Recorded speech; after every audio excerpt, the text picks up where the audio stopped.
বর্মি থেকে আসছি। অ্যাকচুয়ালি এইদিকে সচরাচর হলুদ মালটা দেখা যায় না। এখানেও শুনলাম অনেকেই নাকি দেখতে আসে, প্রচুর সংখ্যক মানুষ এখানে এসে দেখে যাবেন। এই বাগানের পাশেই বাড়ি। আজকে এক সপ্তাহ ধরে যে পরিবেশ দেখতেছি, সারা বাংলাদেশের এমন কোনো ডিস্ট্রিক্ট নাই যে এখানে লোক আসতেছে না। গতকালকে একজন যে গেলাম আপনার বাড়ি কই গেলে কুড়িগ্রাম, আরেকজন যে গেলাম আপনার বাড়ি কই গেলে কিশোরগঞ্জ, আরেকজন যে গেলাম বাড়ি কই গেলাম হবে কক্সবাজার। যে ভাই এই ফিলের লোক যা কক্সবাজার সফর, কিন্তু কক্সবাজার তেন নাইলেন এত দূরে, তার কারণটা কি? বলে এমন দৃশ্য আমার জীবনে দেখি নাই। যে এখানে নাকি মালটা পাওয়া যায়, কমলা পাওয়া যায় ভালো মানের। আজকে আসলাম আর কি দেখার জন্য যে আসলে কি সত্য কিনা বিষয়টা।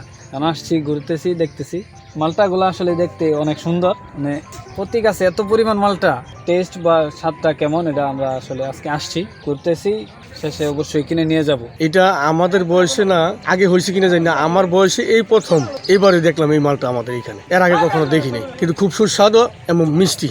মানুষ সব জায়গা থেকে আসতেছে এবং নিতেছে। এই এলাকার ভিতরে আমরা এই ফসল কখনো দেখি নাই, তে উনি বাহির থেকে আইসা করছে, এতে আমরা খুব আনন্দিত। আমাদের এলাকায় লোকজন আসতেছে এবং খুব সুস্বাদু ফল, মিষ্টি আছে। এই